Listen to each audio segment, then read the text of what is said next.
Have you ever wondered if there are actual rules to war? I know it sounds strange.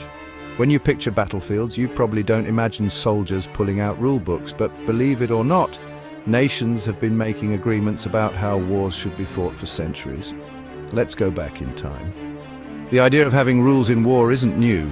Even in ancient times, some armies agreed not to attack sacred places or kill certain people, like priests or messengers.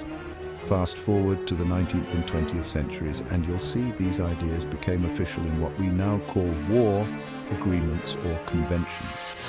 The most famous of these, the Geneva Conventions. These are a series of treaties first signed in 1864 and updated several times since.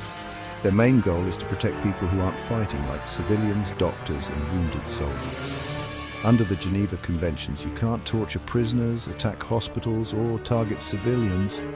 Breaking these rules can mean facing international courts even years later.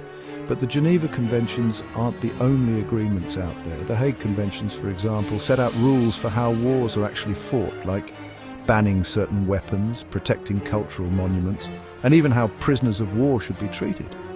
Now here's where things get interesting.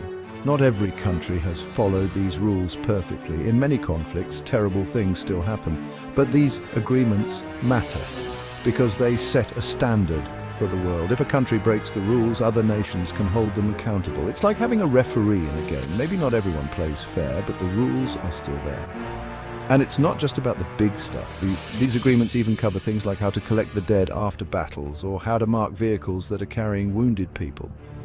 It might sound strange, but having these rules has saved countless lives. Why do countries agree to them?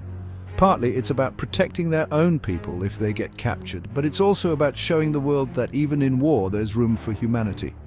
So next time you hear about a conflict on the news, remember, there are centuries of agreements behind every battle. War might be brutal, but believe it or not, it's not always lawless. And those rules, they're there to remind us that even in the darkest times, we can choose to act with some respect for each other.